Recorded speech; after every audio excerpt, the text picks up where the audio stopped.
नमस्कार दोस्तों, हम लोग सिंधु घाटी सभ्यता के बारे में पढ़ रहे थे और हमने कई सारे स्थलों के बारे में देखा था। कई सारे स्थल ऐसे थे जो बच गए थे, उनके बारे में हम लोग देखते हैं। सबसे पहले हम लोग बात करते हैं सुरकोटड़ा के बारे में। सिंधु घाटी सभ्यता का जो स्थल है सुरकोटड़ा, ये गुजरात के कच्छ जिले में स्थित है। गुजरात के कच्छ जिले में स्थित है।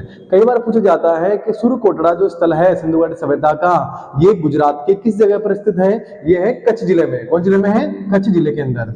फिर हम बात करते हैं, सबसे पहले इसका उत्खनन का जो कार्य है, उत्खनन का कार्य किसने किया था? जगपति जोशी ने किया था 1964 में। कई बार पूछ लिया जाता है कि सिंधु घाटी सभ्यता का जो स्थल है सुरकोटड़ा, उसकी खोज कब और किसने की थी? उत्खनन कार्य कब और किसने किया था?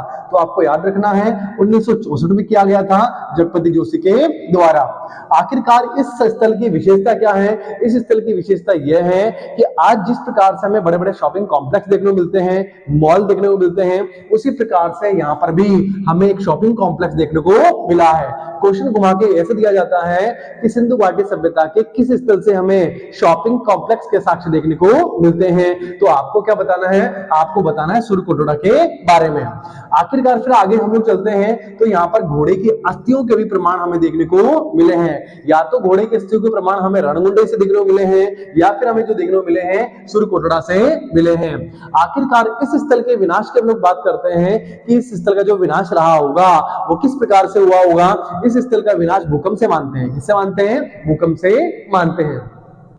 फिर हम लोग बात करते हैं, दूसरे स्थल की बात करते हैं, उसका नाम क्या है? सुतका गेंडोर। सुतका गेंडोर कहां पर पड़ता है? ये पड़ता है बलूचिस्तान के अंदर। दाश्त नदी जो है, दाश्त नदी के किनारे पे ये स्थल देखने को हमें मिलता है। इस स्थल के बारे में बात करते हैं, इसका जो उत्खनन कार्य था, ये उत्खनन कार्य किया किसने था? ऑरेल स्टाइन द्वारा। किसने किया था इसका उत्खनन कार्य? ऑरेल स्टाइन के द्वारा।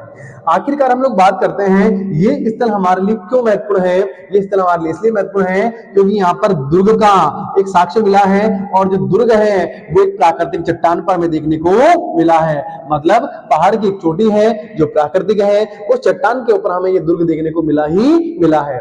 इसके अलावा हम लोग बात करते हैं कि इस स्थल से हमें मनुष्य की अस्थियों के साथ में जो राख का जो कलश मिला है, जो बर्तन हमें मिला है, वो भी हमें कहां से मिला है? वो मिला है सुतका गेंडोर से। कहां से मिला है? सुतका गेंडोर से।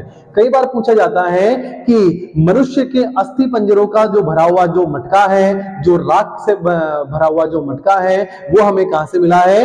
वो हमें मिला है सुतका गेंडोर से। इसके अलावा हम लोग बात करते हैं, नए स्थल की बात करते हैं, आलमगीरपुर। ये जो आलमगीरपुर है, ये सिंधु घाटी सभ्यता का हमारा माना जाता है पूर्वी स्थल। कौन सा स्थल? पूर्वी स्थल।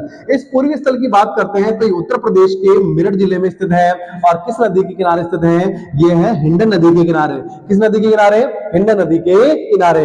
कई बार पूछा जाता है सिंधु घाटी सभ्यता का जो स्थल है पूर्वी स्थल, इसका नाम है आलमगीरपुर, ये किस नदी के किनारे पाया जाता है? तो याद रखना, ये किस नदी के किनारे है? ये हिंडन नदी के किनारे है। फिर हम बात करते हैं, इसके अलावा हमें इस स्थल से रोटी बनाने का एक चकला भी हमें देखने को मिला है। इसका क्या हमें देखने को मिलता है? बर्तनों के ऊपर, किसके ऊपर? बर्तनों के ऊपर मोर और जो गिलहरी के जो चित्र हैं, चित्रकारी है, वो भी हमें कहां से देखने को मिलती है? वो हमें देखने को मिलती है आलमगीरपुर से। कई बार पूछा जाता है सिंधु घाटी सभ्यता के उस स्थल का नाम बताइए जिसके बर्तनों पर मोर और गिलहरी की चित्रकारी हमें देखने को मिलती है। तो उस स्थल का नाम है आलमगीरपुर। क्या नाम है उसका? आलमगीरपुर।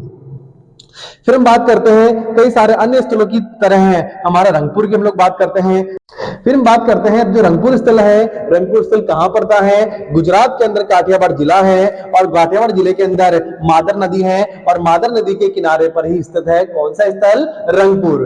फिर हम बात करते हैं, इसका जो खुदाई का कार्य है 1953 और 54 में किया गया। किसके द्वारा किया गया? रंगनाथ राव के द्वारा। किसके द्वारा किया गया?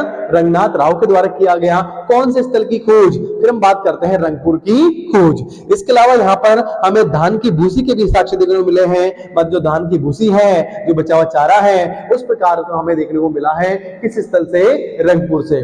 इसके अलावा हम बात करते हैं, हमारा अन्य स्थल है जिसका नाम है कोटदीजी। क्या नाम है? कोटदीजी। ये स्थल वर्तमान के अंदर पाकिस्तान में स्थित है। कहां पर स्थित है? पाकिस्तान के अंदर। इस स्थल का उत्खनन जो कार्य है वो किसने किया था? R.A. खान द्वारा इस स्थल की खोज की गई, उत्खनन कार्य किया गया। आखिरकार ये स्थल हमारे लिए क्यों महत्वपूर्ण है? कई बार पूछा जाता है कि पत्थर की की नींव पर आधारित जो मकान है वो हमें किस स्थल से देखने को मिले हैं, तो वो याद रखना वो है कोटदीजी। तो कोटदीजी क्यों महत्वपूर्ण है, क्योंकि जो पत्थर की जो नींव है, नींव पर आधारित जो मकान है, मकान हमें कहां से देखने को मिला है, उसका साक्ष्य कहां से देखने को मिला है, तो याद रखना वो कौन सा है, कोटदीजी। कौन सा स्थल है, कोटदीजी। इसके अलावा हम लोग बात करते हैं कि अन्य स्थलों की में हम देखते हैं आमरी। कौन सा स्थल है, आमरी।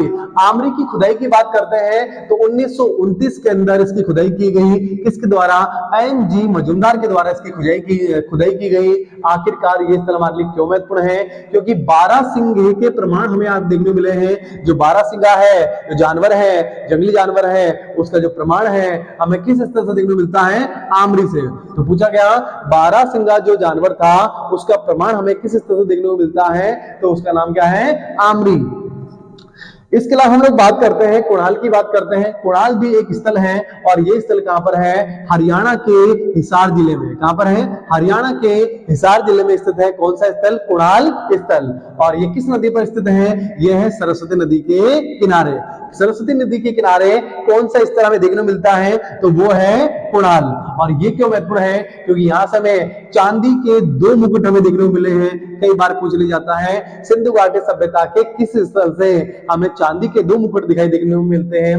देखिए चांदी के 2 मुकुट हमें देखने को मिलते हैं, तो क्या नाम है, कुणाल। क्या नाम है उसका, कुणाल। फिर बात करते हैं संगोल की बात करते हैं तो संगोल स्थल कहां पर है, तो पंजाब के लुधियाना जिले में। कहां पर, पंजाब के लुधियाना जिले के अंदर चंडीगढ़ के पास। कहां पर, चंडीगढ़ के पास हमें कौन सा स्थल देखने को मिलेगा, संगोल। कौन सा स्थल देखने को मिलेगा, संगोल। आखिरकार हम लोग बात करते हैं तो इसका जो उत्खनन कार्य है, इसका जो उत्खनन कार्य है वो एस.एस. तलवार के द्वारा और आर.एस. बिष्ट द्वारा किया गया। पूछ लिया जाता है संगोल जो स्थल है उसका उत्खनन कार्य किसने किया था, तो याद रखना एस.एस. तलवार के द्वारा और आर.एस. बिष्ट के द्वारा इसका उत्खनन कार्य किया गया। ये स्थल क्यों महत्वपूर्ण है, क्योंकि इस स्थल से हमें तांबे की छेनियां देखने को मिली है। किसकी, तांबे की हमें छेनियों के प्रमाण हमें देखने को मिले हैं। किस स्थल से, तो वह है संगोल। कई बार पूछ लिया गया कि संगोल की खोज किसने की थी, तो एस.एस. तलवार और आर.एस. बिष्ट ने की थी। और ये स्थल क्यों महत्वपूर्ण है, क्योंकि यहाँ पर हमें तांबे की छेनियों के प्रमाण देखने को मिलते हैं। फिर हम बात करते हैं जो हमारा अल्लादीना जो स्थल है वो कहां पर देखने को मिलता है, सिंधु नदी के किनारे जहां अरब सागर का जो संगम होता है, इस संगम के तट पर हमें ये स्थल देखने को मिलता है। आखिरकार इस स्थल की खोज की बात करते हैं, उत्खनन कार्य की बात करते हैं तो 1982 के अंदर इसका उत्खनन कार्य किया गया फेयर सर्विस द्वारा। किसके द्वारा किया गया, फेयर सर्विस द्वारा। ये स्थल हमारे लिए क्यों महत्वपूर्ण है, ये स्थल हमारे लिए इसलिए महत्वपूर्ण है क्योंकि यहाँ पर मिट्टी की बनी हमें खिलौना गाड़ी देखने को मिलती है। इसके अलावा सोने और चांदी के से निर्मित हमें कई प्रकार के आभूषण हमें देखने को मिलते हैं। तो ये हम लोगों ने सिंधु घाटी सभ्यता के स्थलों के बारे में देखा था। अगली क्लास में हम लोग देखेंगे सिंधु घाटी सभ्यता की कई सारी विशेषताओं के बारे में बातें करेंगे। धन्यवाद।